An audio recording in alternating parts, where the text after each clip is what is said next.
shoot half the time. Instead Yeah, of, simunitions, the rifle rounds are money. It's the pistol rounds and the kits, the way they design the round. That after a while, you got to swap those guns out, or you're going to start to have malfunctions. Right now, my guns will run 50 to 75 rounds before we start to have issues. right. So I tend to just hit them with the bore brush 2 or 3 times between scenarios, and I don't have any issues. And the figures that I was getting from Progressive Force Concepts when we were out there in Nevada were in the thousands of rounds, 5 to 10,000 rounds between cleanings. So Yeah, I've seen it.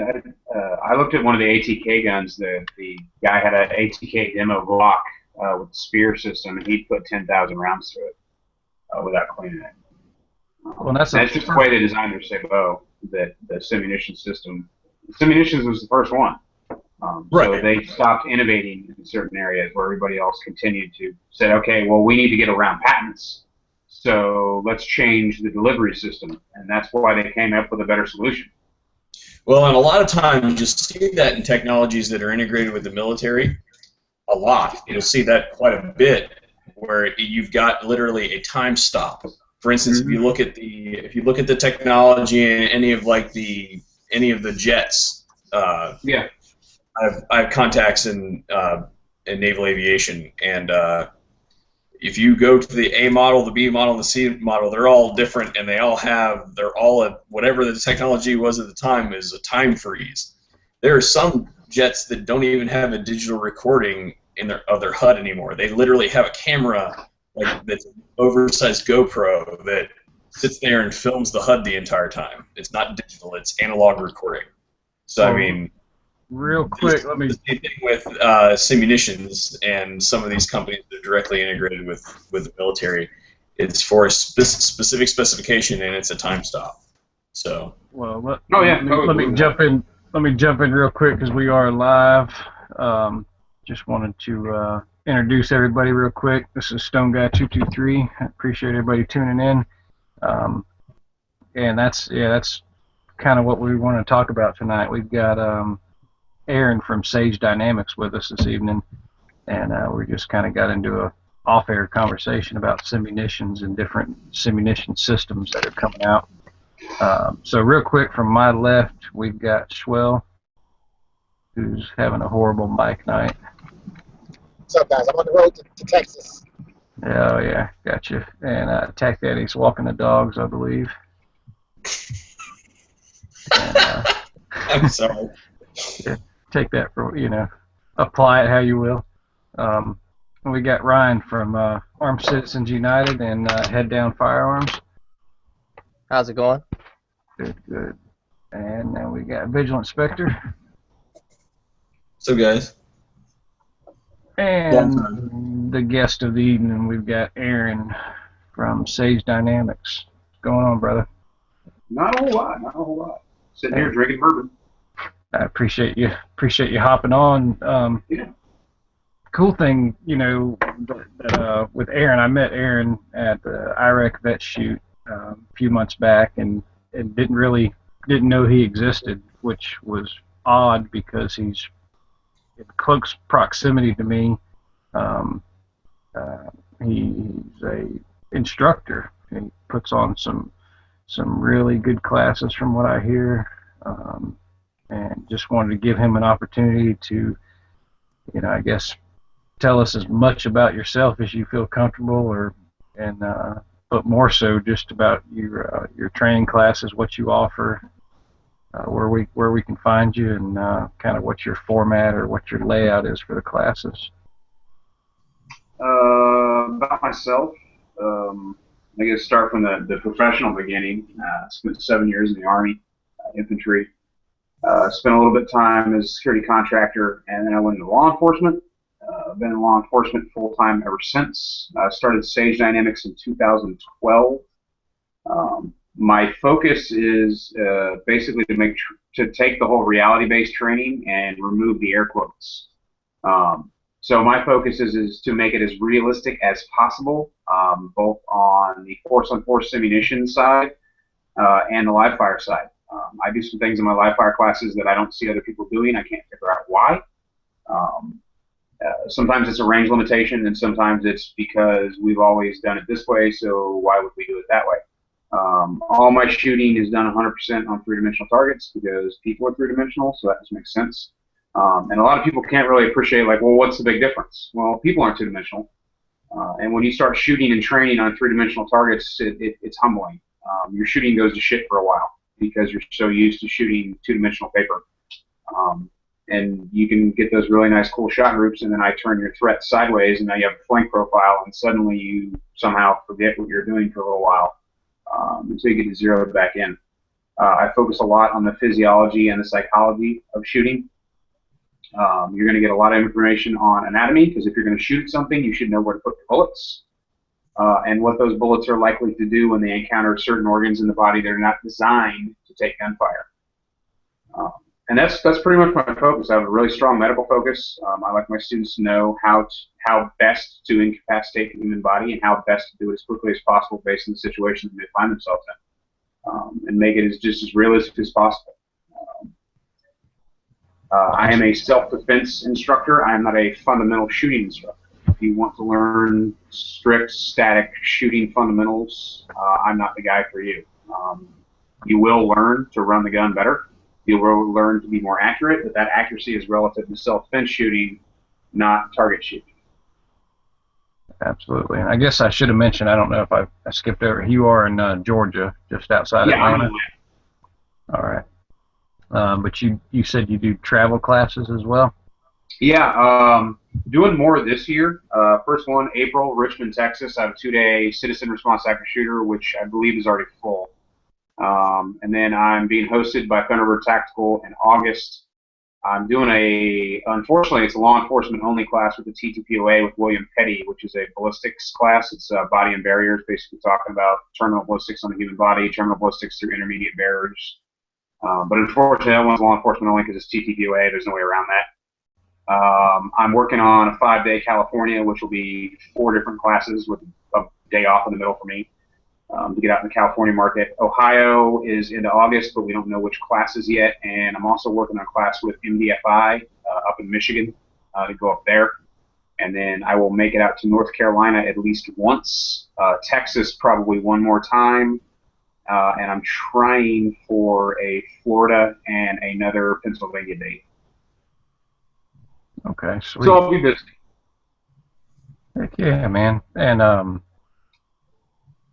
real quick, you've heard of the Guardian Center, I assume? Yeah, I have. Have you ever trained down there? Or? No, I haven't. I'm actually going to be contacting them here shortly to see what we can do together. The facility I use here in Atlanta is good for most of the classes I run. But if I could partner up with them, or at least use their facility to teach classes, there's some other classes I have on the books that I could run that would be maybe better served using that facility. Oh yeah, Guardian's incredible, man. It's an incredible facility. Sweet. So, and website? You have a website, or is it just Sage Dynamics, or? SageDynamics.org. Obviously, YouTube /Sage Dynamics. I do a video a week. At least I try to. I've been pretty good about that. And then Instagram @Sage Dynamics, Twitter @Sage Dynamics, Facebook /Sage Dynamics. I like to keep it consistent. Just go everything Sage Dynamics. Nice. And they'll find scheduling and prices and. Yeah, class prices are on there. The schedule is on there. It's also I post the most current upcoming classes right on the landing page on the website, and then you can go into the Google Calendar and look at everything else. And then everything is also on the Sage Dynamics Facebook page in the events section. You can see all the upcoming classes. Well, most of the upcoming classes. I do 5 free classes a year. I announce those, and they tend to fill up in like 15 minutes. Imagine that. So I don't tend to put those in the events section because they fill up so fast. There's no point in putting it out there because it's going to be full. Hey everybody, I gotta run. But anyway, it was good talking to everybody, and we'll see you guys ringside. All right. Yeah, Spectre. Appreciate it, brother. See you later, Spectre. So now,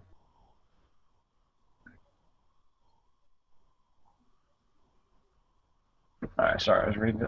Aaron, what's the because I know I've already got people asking me on the side chat or in the YouTube side. What's when you say self-defense versus like you're a self-defense instructor? I mean, how do you separate yourself from people like Frank Proctor, James Yeager? I mean, Well, I there's a mean, big difference, or I can't speak to Frank Proctor's. I've never been to a Frank Proctor class. I met him once. I know people who've been to his class, so I've gotten kind of a feel for what he teaches, but I can't speak on his curriculum. He's a performance shooting instructor, as far as I can tell. I could be wrong. So there's going to be some doctrine differences in the way we approach things.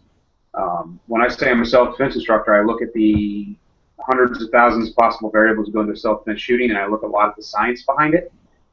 What happens to your body during a sympathetic nervous system response, what's likely to happen to your body during a sympathetic nervous response, and I apply that to the way that I teach how to run the gun. Science needs to be more of a part of firearms. Physiology needs to be more a part of firearms, because those things that happen. There's no avoiding them. We can train around some of them, but we can't train around the fact that your body has these physiological responses to fear and stress. So all of those things need to be accounted for and made as realistic as possible in firearms training for someone who is self-defense minded. That's just my personal approach to it. As far as the fundamentals on the gun, your 7 fundamentals of marksmanship and whatnot, those don't change. They're still there. I just take those 7 fundamentals and apply them in the context of self-defense shooting versus relaxed, unstressed target shooting. For your really nice, consistent, ragged holes, no stress, no big deal. Maybe you might be racing a clock or something like that, which is good practice. But everything I do is going towards self-defense shooting, which is diametrically different from competition or performance shooting. Absolutely. What's the typical round count for? Your class is a single day, multi-day? It depends on the class. Most of them are single day because some things you just don't need to make 16 hours at a time. You take the handgun fundamentals level class, you come back for level 1, and you come back for level 2, and then by the time you decide you want to go through them again, they have evolved. I update my curriculum. Every class gets an update pretty much every time I run it. Constantly tweaking things. But average round count for like fundamentals level classes is 500 rounds minimum. You can shoot more if you want, but you're gonna burn at least 500 rounds. Sometimes classes walk away having shot like 410, 415, 430, 450, but 500 safely, you're good to go. Level 1 classes, you're going to shoot 6 to 650, and then level 2 classes, you're going to shoot 7 to 8. Yeah.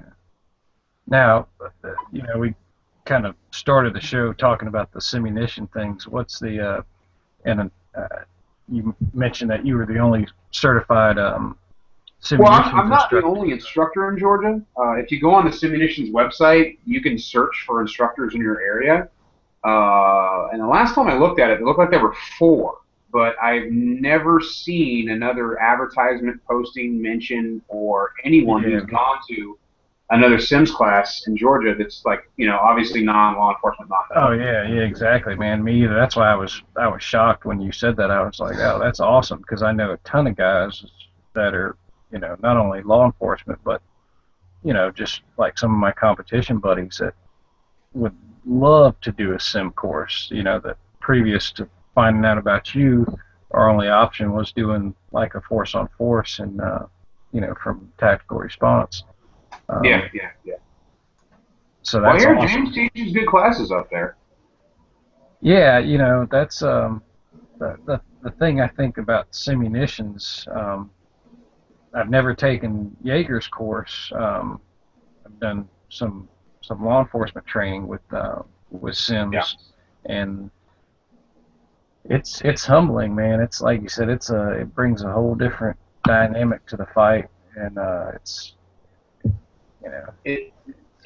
I appreciate simunitions because just from personal experience, it's as close as you can get to a real, actual, violent lethal use of force as training currently allows. It's not quite the same thing, but the differences are almost academic. You're not going to appreciate them. Your brain just kicks into that SNS. Even if you don't get your full adrenaline dump or what have you, it's still the same physiological responses that you would have in an actual use of force. The only difference, really, for most people, is you lack that subjective or objective fear of death. You still know in the back of your head, your subconscious, whatever, that it's training. But besides that, it's damn close. I've noticed on some of the training I've seen run with the simunitions that, you know, the bad guys get the better of the good guys rather frequently. And I'm not going to say that all bad guys are really good shots, but I think you're having people training together that are all good shots. So Well, your bad guy has a little bit more of an edge, maybe. The problem is the biggest thing with simunitions when it comes to the actual scenarios and the focus drills is you got to have a good role player. Your role players, you know, not every thug on the street or stick-up kid or whatever is going to be an expert marksman. So I have that issue in classes sometimes where the guy who's playing a role player, I know he's a stud, I know he's a solid shooter, and I got to tell him to dumb it down. I was like, can they encounter someone as experienced as you on the street? Yeah, but is that guy with that skill level going to be stealing wallets? Probably not. So go ahead and gangster it up a little bit for me. Don't use your sights. Just go ahead and turn that gun sideways. And let's go most likely to least likely what they're going to encounter. You're not likely to run it because I've got some regular students that are really, really, really solid shooters. I mean, they've taught me things. They're really fast on the gun. They're really self-aware, and they're really good at working that geometry in indoor and outdoor situations. And I got to have them. They're like, yo, man, you're a great role player, but you really need to take that skill level down a little bit for right now. Well, But you're right. The role player can ruin the scenario. Tac Daddy, you back yet? No, he's still muted, I think. I don't know if he must still be out. Well, you know, we Tac Daddy and I went up to Jaeger and we took his fighting pistol back in November, and there was one. I don't remember if it was him or one of the other instructors that said there's a high probability if you just move, you're not going to get shot. You know, it's a variable, definitely. I teach a lot of movement. I teach movement on the draw if you have the ability to do it. Any movement at all is going to make it more difficult for your bad guy to hurt. Yeah, I mean, Most of your bad guys aren't training to hit moving targets. Well, that's just the thing. You know, he was like, I guarantee you, 9 out of 10 bad guys, if I just take a step to the right, he's going to miss me, 9 out of 10 times. And it's kind of it really hits home the like you said. Yeah, any little thing you can do, and a lot of shooters, especially urban shooters, have been conditioned to stand still by the fact that they use indoor ranges. You have no idea how big of a training scar that shooting stall is until you take a more reality-based class. And your instructor's like, "Why are you not moving?" Oh yeah, well that's what kills me when you got guys that are, well you need to shoot isosceles or you need to have a firm footing. You need to shoot what works. Yeah. Exactly. I mean the likelihood. One of the fundamentals, I get that. You need to have a stable weapons platform. But I tell students, I'm like, look, you've been walking since you were 15 months old. I can't fix the way you walk in 8 hours. Well, so whatever's stable for you, if you're shooting well and I don't see an issue with your footwork, I'm not going to correct you. If you're bouncing around a little bit, or maybe you're a little jerky, or maybe your movements aren't as smooth as they could be, I'm going to talk to you about it. But stances, it needs to be fluid. It can't, you're not going to have that perfect isosceles stance. Now, isosceles is a very natural shooting position. I do encourage it in people. But people in simunitions, they usually find out what their shooting stance is. They usually find out what shooting method they use because that's what they're going to respond with when they encounter the threat. I've had a couple Weaver guys come through. You don't really see Weaver too much anymore.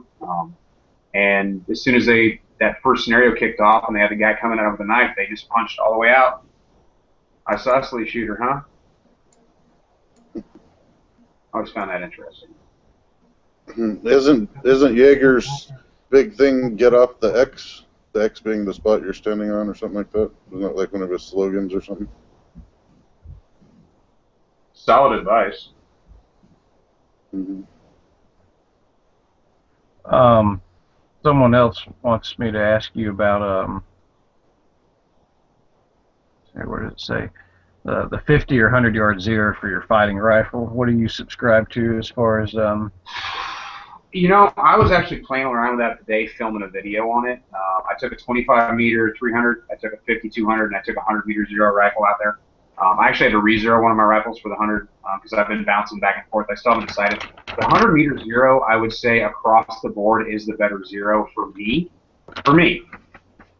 Based on what I expect my rifle to do. However, at close, more likely self-defense ranges, the 100 meter zero takes some getting used to because your holdovers are pretty extreme inside of 15 meters. You know, as a citizen, if you own a rifle for home defense, how far do you expect to shoot in a home defense situation? Again, 100,000 possible variables can go into your self-defense shooting, but the most likely to the least likely, you're going to encounter your threat closer than you are further away. So you need to account for that in your zero for home defense. Me personally, I think the 50-200 zero is excellent for a lot of your intermediate ranges. The 100 meter zero is more of a workhorse. It covers a wide range of shooting situations. Me personally, I'm going to stick with the 100 meter for a while, but I'm still right now preferential to the 50-200. Now that's interesting because I've played around with it, and I guess like you said, it's definitely going to depend on your application for your rifle. Like with me, I chose a 300 yard zero or a 36 yard. You know, a zero at 36 and then confirm at 3 because there's less. I got away from the 25-300 about a decade ago. Yeah, because there's less deviation in your Well, round. there's actually less deviation in the 100 meter zero than there is in the other. If you look at the 100 meter zero from 25 out to 300 yards, there's only one round out of pocket, and I believe that's the 300 meter shot. It's going to be a little low, but the rest of them stacked really nice in about a 6-inch line. Oh yeah, absolutely. As far as combat effective, you're not going to be more than the 25-300 is actually a really good zero up close, obviously because it's 25 and in. Right. You're not going to have that much deviation. 5200, I've been using it for about 10 years. I've always had really good luck with it, both in practice and when I, work patrol officer, driving a police car using a patrol rifle. The 100 meter, I'm still pretty new to it. I've been playing with it for about 2 months now. And I'm still not 100% sold on it, but, I had a really trusted friend of mine, William Petty, kind of say, hey, you should really take a hard look at it and see if it's going to be good for you. And I consider him a very knowledgeable subject matter expert. He gets a lot of street time, a lot of patrol rifle time, a lot of teaching time there with TTPOA. So I'm going to take a hard look at it before I make a decision. But right now, I'm still kind of preferential to that 50-200. And I think ultimately, like you said, if you look at it, I know Travis Haley did a good video on it. And I think no matter what you choose, and there's a couple that get into the 15 or 18 inch range, but for the most part, you're all within a 12-inch line. So your combat. Your holdovers, you're good. And really, it only factors into really precision accuracy shooting anyway. I mean, all of those zeros, if you know your holdovers, you're going to put the rounds more or less where you want them. Right. You find yourself worst case scenario like a hostage situation or something like that where you have to make a really precise shot, then you have to know your holdovers. Right. Or if the bad guy's using cover and you got minimal exposure on him or something like that. And I believe it's with the 100-yard zero that all your holdovers are up. Yeah, all the holdovers are, from my experience, have been up. At least what I've shot so far.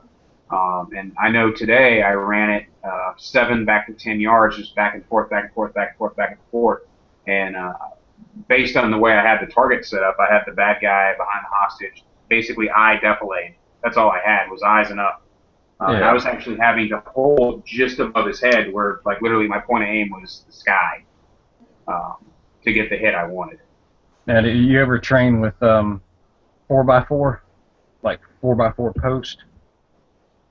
Ever seen that done? No. Yeah, that's a really neat. When I want that, I just turn my 3D target sideways. Well, there you go. Yeah, same basic concept. Yeah, if you Yeah, no, don't- I definitely. I've used that. I've done drills on those in the past, but since I switched to 3D, I haven't really needed to. now the 3D targets I you're use talking is about. Yeah, what do you? I use the UTC Tac Drop. It's available from Targets Online. It's not the most realistic three-dimensional target, but it gets the point across. Because really the issue with three dimensions is cost. Like you can get super realistic 3D targets if you're willing to pay for them. Yeah. Now, what's the material? It's cardboard. Okay. It's a two-piece cardboard, and you can make them yourself out of U.S. mailboxes. If you order the right boxes combinations, you can get a relatively good torso and head pretty cheap, free actually, because they give those boxes away for some reason. I don't know.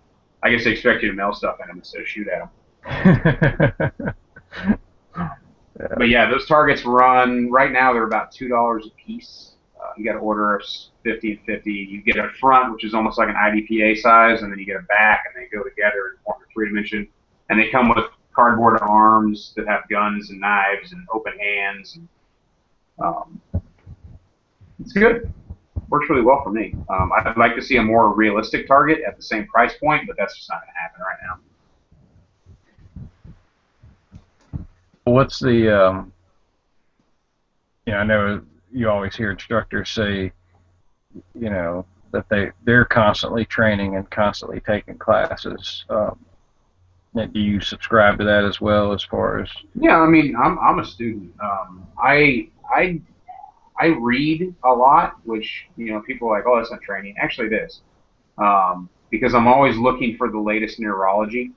I'm looking for the latest physiological study, the latest study based on like fear resistance and fear response and PTSD responses to situations and how to make force training more realistic.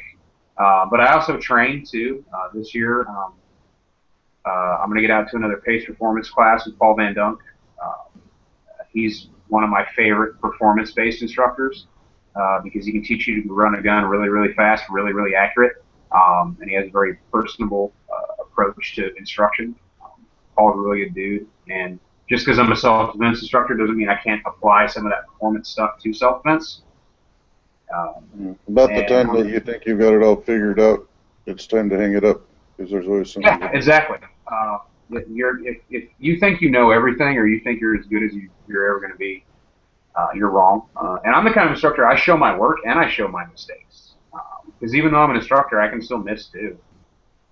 I can throw a round here or there. It happens. And you got to be humble about it and be like, hey guys, I didn't shoot as well as I could have. And if I can do it, you can do it too. But everything I do, you can do as well. I'm not magic. Anybody can gain the knowledge I have if they just put in the time.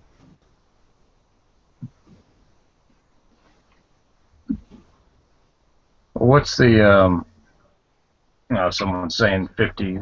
He's always heard that 50 yard zero is the way to go. But it's all about what you're comfortable with. You can zero at 600 yards as long as you know your hold-offs. I mean, Yeah. I mean, ideally you want to have that zero where you can aim, point of aim, hit your target within the zone without having to do any compensation. But yeah, with conventional knowledge of your round, to zero. Ideally, if you have to hold over, you want to make it the easiest holdover possible based on the situation. So for me, my holdovers at close ranges, they always had to be reasonable and fast. Because if I have to make, prudence dictates that I'm close to my threat, I have less time to shoot him. Right. So for me, my close-in holdovers need to be less extreme than further back. Because distance usually in a gunfight equals time. The more distance I have, the more time I have to apply ballistic remedies to the problem. Mm-hmm. If I find myself close to my threat, I probably don't have as much time to deal with that threat. I got a question kind of related to some of the business that that I'm doing. So talk about from your perspective as an instructor and somebody who's currently in law enforcement, the evolution of optics on our handguns, RMRs, things like that. Talk a little bit about that, because I know that conversation is going to continue to evolve and maybe even cause controversy. Actually, it hasn't happened yet, but I'm working on something for that. I'm going to do the most in-depth study I possibly can on optics on handguns using simunitions to see whether or not they're an effective tool. I believe they will be. People were hinky about red dots on rifles at first. And they still kind of are, because a lot of guys run really solid, robust optics, and they're still using iron sights. Co-witness, which I can't understand for the life of me. But a red dot on a handgun actually makes a lot of sense. The reason being is under a sympathetic nervous response in a spontaneous shooting situation where you have to go immediately to the gun and press out, it's highly unlikely that you will see your sights, because your body loses the ability to near focus based on a number of physiological factors. So you focus on your threat, because that's how we evolved. We always look at the threat. Well, the handgun sights are here, the threat's over here. We focus on the threat, which means we can't accommodate in the eye and focus back on the sights. Well, the way you use a red dot is you look at the threat or the target or whatever you're shooting, and you superimpose the dot in your vision. You don't focus on the dot, you focus on the target. So prudence dictates, or at least I think, at least in theory, the red dot's going to be more effective, because the dot, you look at the threat. So we're already going to focus on the threat under SNS. If we bring the dot into our vision, we're already doing what we should be doing. Yeah. You're already bringing the gun there. The dot's just along for the ride, so to speak. Yeah, exactly. Kinesthetic shooting is how people are successful in close action shootings under, in a spontaneous self-defense situation. They press the gun out and they deliver a shitload of rounds. The reason they get hits isn't because they use their sights. The reason they get hits is because they've kinesthetically trained themselves through proper practice and proper training, eye-hand coordination, to basically more or less get the gun where they're looking, which is why bad guys get shot in the hands all the time. Because they're looking at the gun. I see it in classes all the time. Every class I conduct a poll, and granted, it's just simunitions. Did you see your sights? No. Did you see your sights? No. Did you see your sights? No. Scenario where the guy has a knife, and maybe the guy's like, hey, drop the knife, drop the knife, drop the knife, drop the knife. Hey, did you see your sights? Yeah, eventually I did. Because he was a decision shooting. He was waiting for a response. Once he realized he wasn't going to get that response, he went into his natural trained motion of condition, picking up the sights, pressing out, front sight focus, really good high center mass hits. Usually the chest, center mass, whatever. So I think there is merit to the red dot on handguns, but I'm still not 100% sold on it. And I think it's going to be a while before you see law enforcement as a whole even address it. I know of a few cops that are able to run them now, but it's not big agencies, and it may never be, just based on cost. Well, that, and it's subject to damage potentially. Yeah, definitely. But a lot of, on the same token, a lot of police departments have Glocks with the plastic sights on them. And, after 5 years of service use, that front sight's probably worn down a 32nd of an inch just from repeated draws, because it's a plastic sight rubbing against another material. Yeah. Every now and then I see a police gun that still has the Glock plastic sights on it. That front sight is missing a lot of what it came with. And they didn't even notice. Yeah, that's always killed me, man. Why? I guess it's I guess it just, like you said, it becomes a cost issue. Yeah. You figure replacing, like putting some Meprolites on all the service firearms, would be cost prohibitive depending on the Even department. if you got them discounted down to $70 a piece or whatever, it's still going to cost you. Yeah, if you extrapolate that out, absolutely. Yeah, you got a department with 300 or 400 officers. That's a chunk of change. But yeah, that's always killed me about those Glocks. It's like the perfect gun except for those sights, man. Yeah. I don't even believe you necessarily need night sights, but you damn sure need ones made out of metal. Yeah. Well, I've always wondered, because everybody throws around the number of, it cost, what is it, $75 or $80 to make a Glock. So, really, how much more would it have cost Glock to actually make, steel sights, or even aluminum sights for that matter. Some kind of metal. No, I don't know how much it costs to make a Glock. The actual manufacturing costs maybe $80, but then you have to factor in the loans they got to pay to the bank for new machines, salary, advertising, healthcare, travel. Like, they have other expenses behind the actual material costs of the gun. Now, I'm sure they're making a profit, because you'd be stupid to be in business and not make a profit. That's not why people go into business. But you're right. I think they could introduce metal sights on their guns, raise the price maybe $5 across the board, and people would still pay it. Mm. Yeah. I know that Stone Guy likes his Glock 19, and I had one for a bit, but I just cannot get used to the grip angle on a Glock. It just doesn't suit me.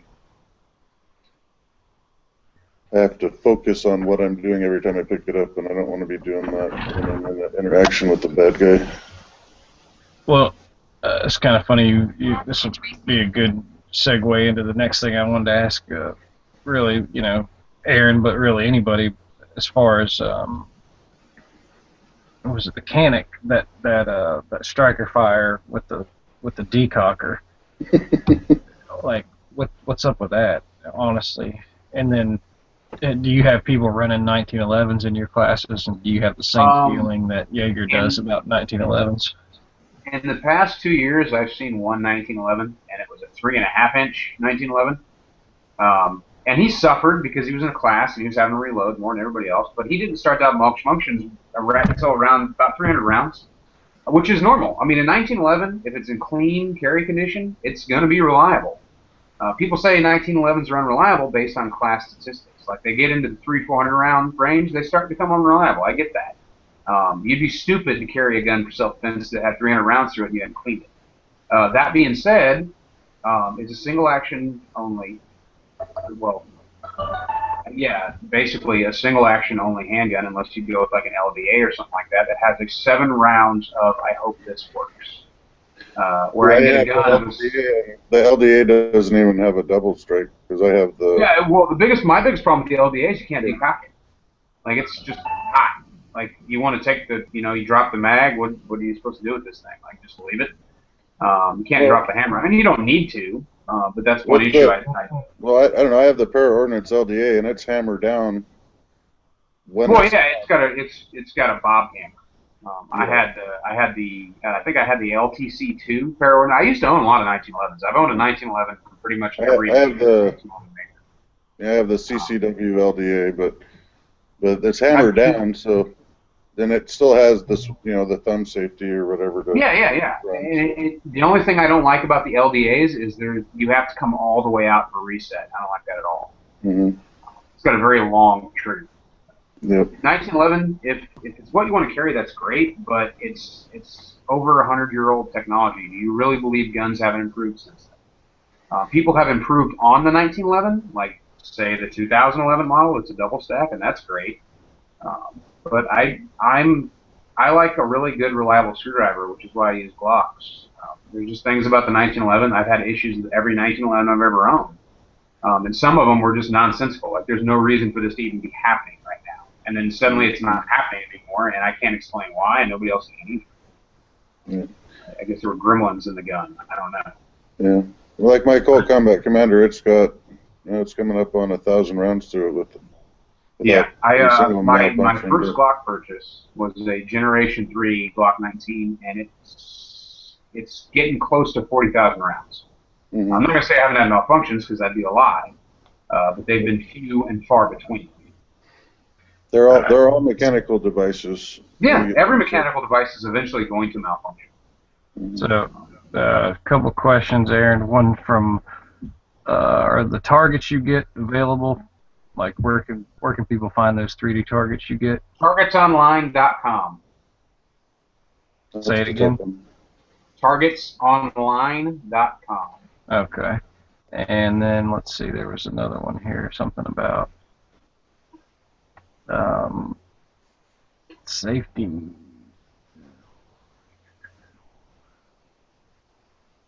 Something about running the safety on the...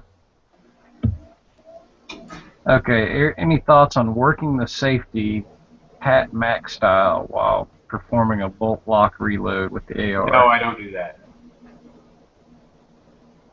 Yeah. I tend to treat my AR when it's in my hands the same way I treat my Glock. My Glock doesn't have a manual safety when I reload it. Now, I'm not, and granted, Pat has way different experiences than I do, so he has his reasons for doing that. I'm not saying he's wrong. He's not. That's just his way. It's not my way. I don't believe it's necessary. I really don't. If the AR is under your physical control, to me, there's no reason to put that safety on to perform a reload. Yeah. If the gun, if it's an emergency reload, you need bullets right now, you're getting right back in the fight, to me, it's 100th of a second or a quarter of a second or, 10th of a second or whatever you want to say to flip that safety, but I might need that time, so I don't want to give it away. All right. So for me, when I'm in low ready, my safety's off. My safety doesn't go on until I'm administratively done shooting. now another big topic. It's kind of died down, but I'm going to stir it up again. Okay. The press check. That was what's God, I get great Google. I get amazing Google Analytics on that article I wrote about that. Yeah, I mean, we did like 3 or 4 press chats on press checks. It was. I don't press check. I don't fault people who do press check. If that's your thing, that's cool. I think it's just like it becomes one of those habits for people where they look at their watch and then they have to look at their watch again because they didn't actually see what time it was. Or, you've been putting on your pants and zipping up your fly for a long, long time, but people can still occasionally walk around with their fly down. It's just one of those things. Like, if you're going to press check, it needs to be a conscious effort, and you need to look and see your brass and go on with your day and be done with it. And unless something changes, you should know that there's still a loaded chamber. People who continually press check when the weapon is in their control at all times, to me, that's a confidence issue. Like, why you just press check? I was gonna say It doesn't make a lot of sense to me. My handguns at my place, unless they're broken down for cleaning, they're all loaded. So I never have to wonder, is there one in the chamber? Like for me, if I need to know the condition of my Glock, there's 2 ways I can do it. If there's sufficient lighting, I can simply look and see brass. If it's dark, I can feel the extractor. Now, is that a guarantee? Absolutely not. But if I were to press check in a low light situation and feel brass, that doesn't tell me it's a live round. It just tells me there's brass in the chamber. So know the condition of your weapon. What happened 3 seconds before you needed to check the chamber? Well, if you fired around, the clue might be the chamber could be empty. So let's check this out. But for just administrative purposes, the press check thing, and it actually does create issues with your rounds. Bullets are not designed to be constantly rechambered like that. Mm-hmm. There was a shooting in Lawrenceville, Georgia, I think it was back in 2007, where the officer had been rotating the rounds through his chamber, constant rechamberings, constant press checks, constant rechamberings, same 2 rounds, same 2 rounds, same 2 rounds, same 2 rounds. Went to get into shooting, click, tap, rack, click again, tap, rack, bang. So we had 2 malfunctions based on those 2 rounds. The primer compound had been knocked out of the primer, so neither of them ignited. Nice. That's press check. The other thing that can happen is if you push that, set back that round far and that's another thing. you get higher chamber pressures, and then you're blowing up the chamber. Yeah, I took 3 rounds and I press checked. I think I did one 100 times, one 300, and one 500, and then I put them on the caliper to see if I had some reseat, and I definitely did with all 3 rounds. And I would not fire any of them. So if people press check, my advice to them is if you're a habitual press checker, rotate that round out of the chamber, throw it in your range bag, get rid of it, whatever you got to do. And if you're a guy who, completely unloads his weapon at night for whatever reason and then reloads it in the morning or whatever, 5 cycles through that chamber, throw that round away. Yeah, it can get expensive, but it's through the mag way cheaper than having a round that doesn't fire. I'll rotate through the mag a couple of times, and then I'll retire that mag for the next range trip just to see. Yeah. It would have been in the fight. I burn my carry ammo pretty habitually, but if I'm cycling around through that chamber, at least like if for some reason I have to unload my gun, that round gets 5 and then it's gone. Honestly, most of the time I end up doing it is, I've got somebody that wants to look at my gun, so I safe it so that they can look at it. That's the only time the round's coming out of my chamber is if I'm letting somebody else handle the weapon. Did you get a shot, Aaron? I did. So, based on what you've seen in it, I mean, have you seen anything come into the industry that's going to be advantageous for your your industry, for the training industry? Any new You products or know, anything? I didn't see any like knock my socks off training products. I really didn't. This year was a lot more relaxed, a lot more reserved than last year, which was kind of weird. But considering the industry was doing better last year than it is this year, I figured there'd be more game changers. I'm really excited about that Silencer Co. adjustable bolt carry group for suppressed ARs. I think that's really cool. That doesn't have a direct effect on my business, but I just want one. Yeah, I don't like Surefire has the new XC1, which is they're coming back with another 200 lumen pistol light. I'm glad for that because the 500 lumen can be a little oppressive for indoor use for some people. It's a little too bright for somebody who lives in a one-bedroom apartment. Yeah, I think that's about it. I didn't see anything that really jumped out at me. So I'm not in LE, but when I was a youth, I was in like an Explorer Scouts program with our local sheriff's office, Mm-hmm. and they had for then I mean, this was have been in probably 88, 89. They had this like a big screen simulator, They still use that scenarios, and I did pretty good on it. They said my reaction time was slow, but I double tapped the dude in the heart, so I got credit back for that. But they still doing anything like that? More in industry, yeah, you still see it. Type of thing. I've every now and then I get approached by a company to buy one. They want me to use it, but having used them pretty extensively in my law enforcement training, I think it's a good system, but it's really hard to translate it, and the equipment's really expensive. The newer ones are really cool because they measure everything in the room, and they measure the hits and where they go and how long it took and everything like that, and they've gotten a lot better on the scenario basis. But it's just a really hard system to maintain, and you got to have like a dedicated place to have it.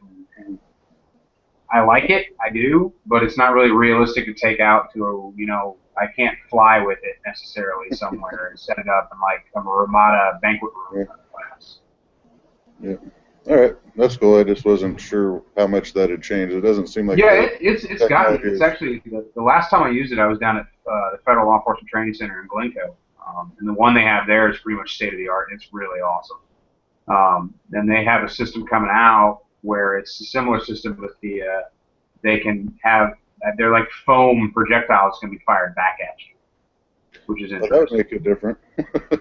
Sort of shooting simulations at you in the simulator. That had a new aspect to it. Yeah, in a sense. The slings. Someone's asking about slings. Is that a slings on a fighting rifle? Yeah, advocate for slings. You should always have a sling. You should never have a 1 point sling. I'm a 2 point believer. I think the 3 point was a bridge from the old A2 style rifle to get us to the 2 point. I don't think there's much need for a 3 point sling anymore. I don't believe in 1 points because it basically creates a pendulum on the rifle. So if you have to go hands free for any reason, that gun is just wherever the hell it wants to go. There's no real way to secure it unless you run a secure hook on your belt. A 2 point can be easily cinched down, and you just go hands on. The only place I ever thought a 1 point was good was quality. In and out of vehicles. Well, that's interesting because I never thought about that, but I run a single point sling on well, except for my hunting rifle on my carbines. Yeah. They're single point. Yeah, I guess I never thought about that. That's that whole swinging. Yeah, if you're maintaining control of the rifle, like you never notice it. I used single points when I was in and out of vehicles, in and out of vehicles, in and out of vehicles. It just makes life easier. But if I have to spend any extended amount of time on my getaway sticks, I want a 2 point sling. And if I need to go hands-on, I definitely want a 2 point sling. And it could be, and I'm not talking about hands-on like cuffing a suspect or anything like that. That definitely factors in for law enforcement, even military. But if I need both hands for any task whatsoever, I want 2 hands. And I don't want that rifle to be doing this crap. If I need to make a transition to a secondary weapon, 2 point makes more sense. All right, next thing, and this is actually a question from the chat, but this is something I wanted to get into because it's something I posed to James when I was at his class, and we kind of had a difference of opinion. And I still call bullshit on him, but I can do that. But Okay. to me, now let me caveat this because I've never been in a gunfight. I've been shot at, but I've never been in like a straight up gun battle. But I'm a huge advocate, as a competition shooter. We shoot, like I said, I shoot IPSC. I'm a huge advocate for point shooting, instinctive shooting, and I asked, kinesthetic shooting. yeah, I asked James. I said, man, now, because in his class they kept drilling front sight, make sure you see that front sight. And I asked him, I said, well, man, are you telling me when you were in the sandbox in your firefights, getting shot at, fucking bullet zinging past your head, that you saw that front sight every time you squeeze the trigger? And he swore to me he did. He goes, absolutely. And maybe he did.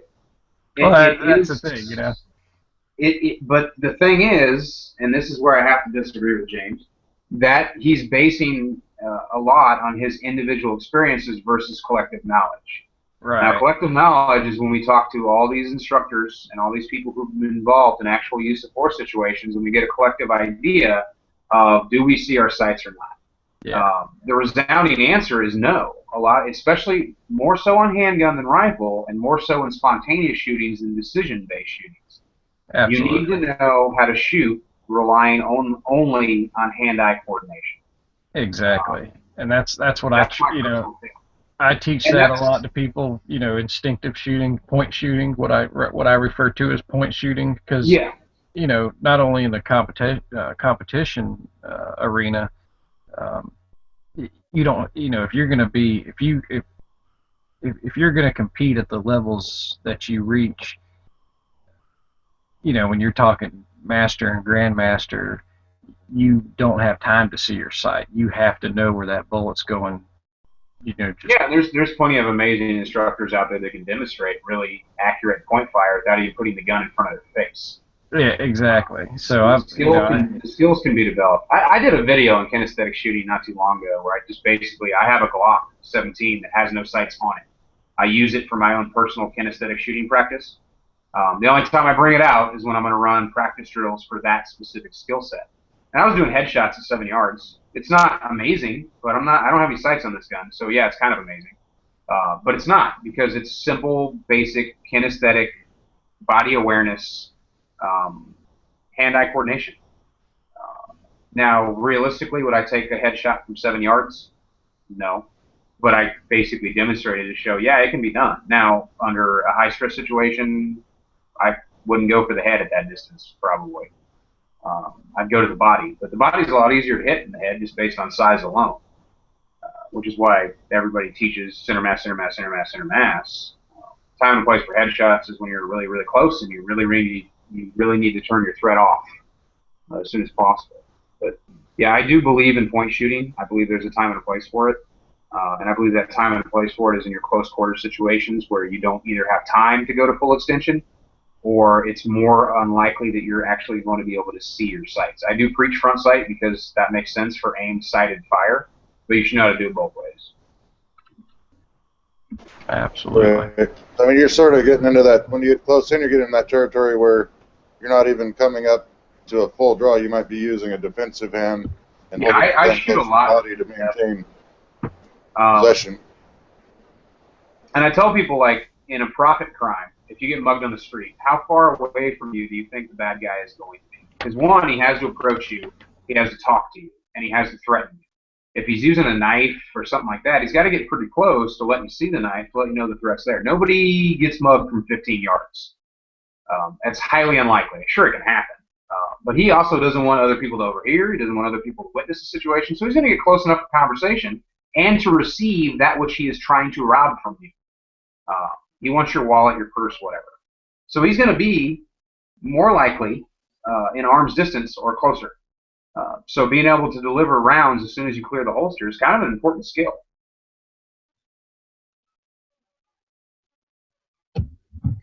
I got uh, maybe this is a loaded question. Who knows?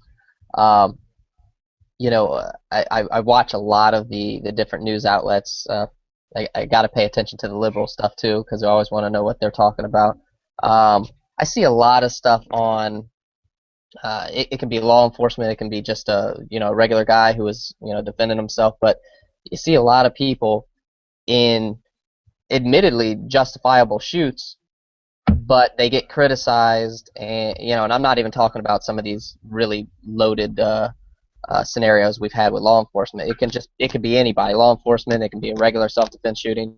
So it's a justifiable shoot, but maybe that guy puts 7-8 rounds in someone, and the media just and other people, they just crucify the guy. It's a justifiable shoot. Everybody knows it. It's admitted. But why did he have to put 8 rounds, 6 rounds in the guy? Talk about that a little bit. Well, and this is an unfixable situation. The media is always going to second guess actions, even if it's the best looking shoot in the world. Someone's going to second guess it. How many rounds does it take to stop a human threat? Yeah, that's the key. You are trained to stop the threat. Yeah. So if that's 1 round or 6 rounds, if the threat stops with 1 round, great. But it may take 6 or 8. It may take more than that. It may take 23.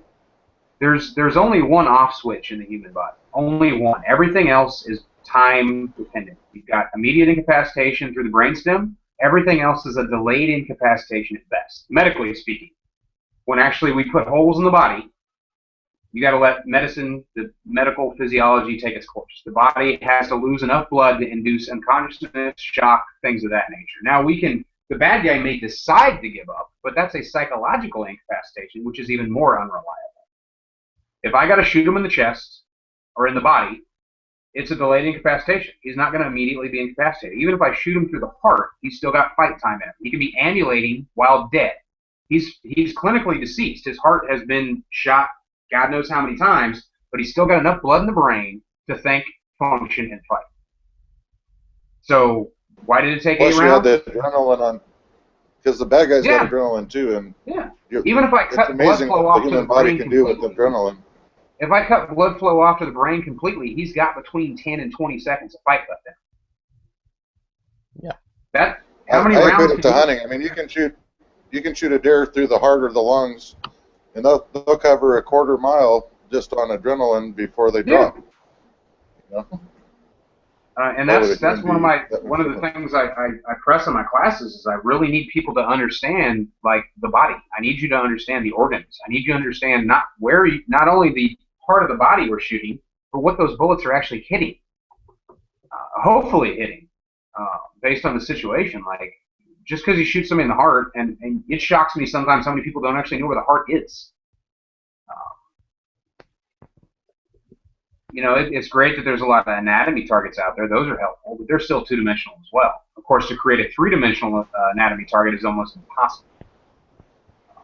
That's one of my biggest bitches about the silhouette targets. They're obviously graded for center mass, but I actually showed the vital tract and put point preference on that instead. Because people, if you're trained to shoot center mass, if you decide that, in self-defense, I want to shoot the heart, you're going to shoot center mass because that's what you've trained to do. And I brought that up before. I haven't got very far because I'm the most venerable target out there is that NRA, the B-27, the score rings. It's got the X ring and the 8 and the 9 and all that. Usually, it's like the guy with the hand on the hip. They come in blue, red, and black. Black's like the most common one. That X ring is actually an inch below where it should be. That whole ring needs to be moved up an inch to cover the heart. It's too low. What are you gonna do?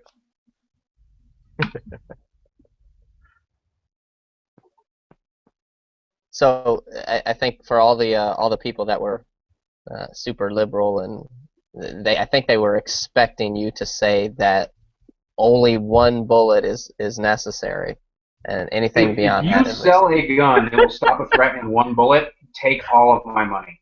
yeah. I will write you a check. You fill in the amount. Give me that gun. Well, Because that's the gun I want to carry. And if somebody comments 45, I'm going to lose my shit because. Yeah, I can carry a 45, but it's not the end-all caliber. All bullets are man stoppers, but all handguns are for man stoppers. It's where you put the bullet and how deep it penetrates into the body that necessitates failure of the human threat. It's not caliber, at least in handguns. Yeah. Rifles, a little bit of a different conversation. Well, we always ask our guests, like one. Sorry about that. One rifle. What would it be? One rifle? You could only own one rifle? Direct impingement AR-15 in a 14.5-inch barrel.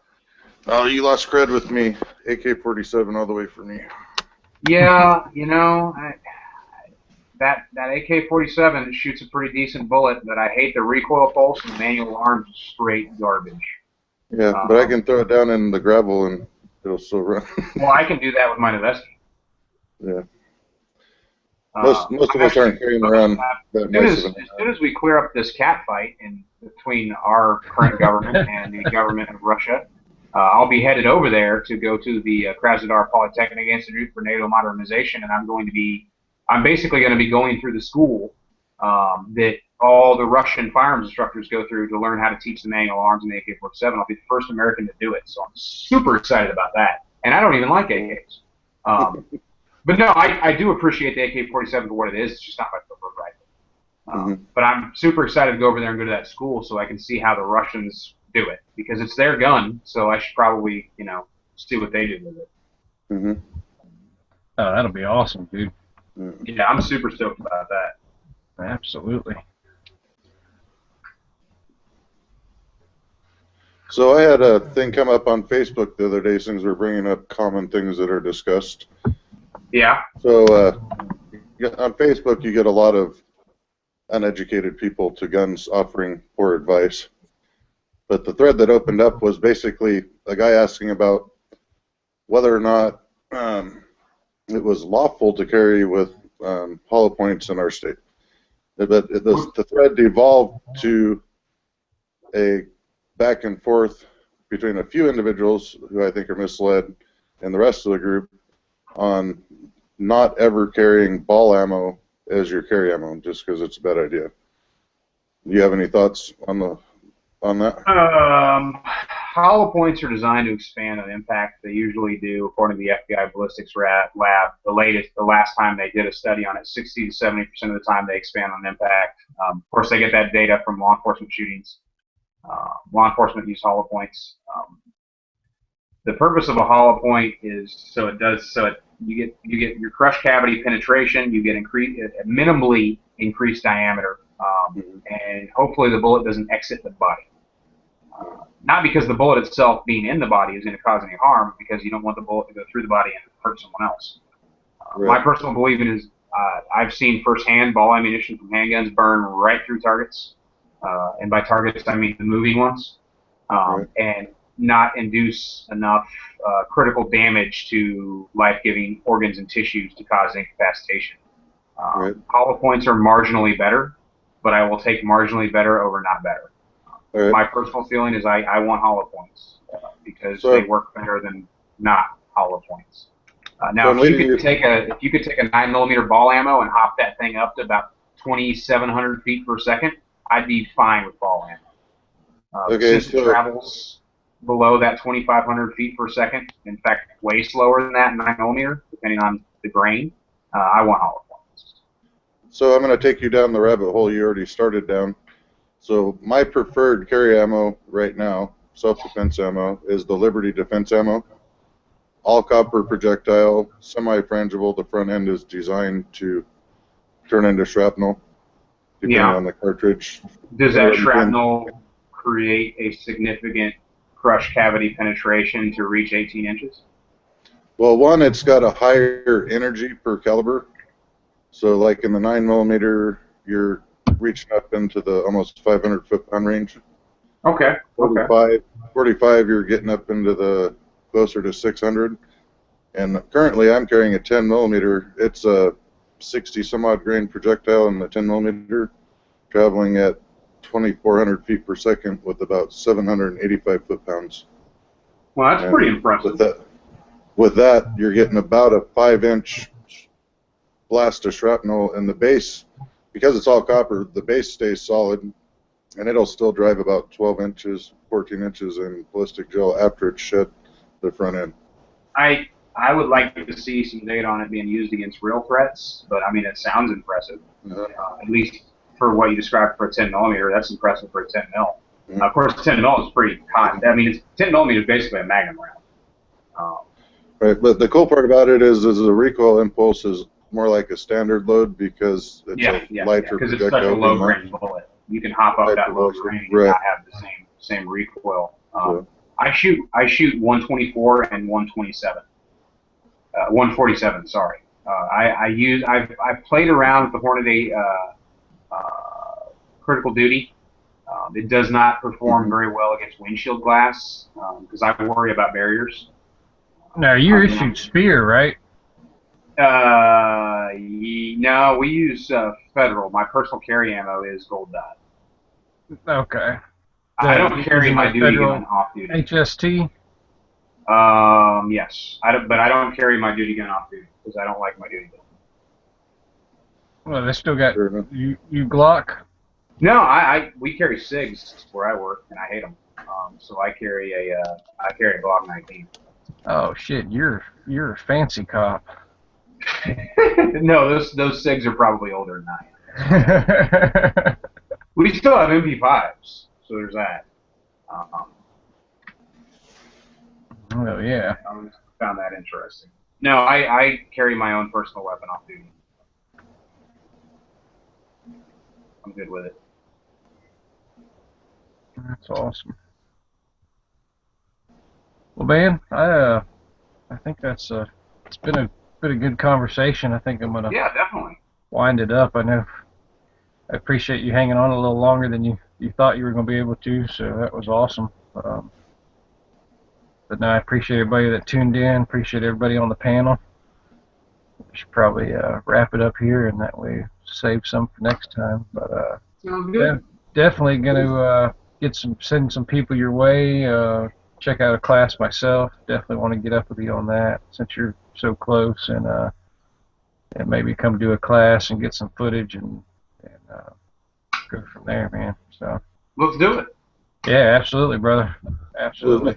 Nice to meet you. Yeah, same to you. Appreciated your time and your input. Yep, awesome. So everybody tuning in or watches this, in the future, check out Sage Dynamics. The guy obviously knows his shit.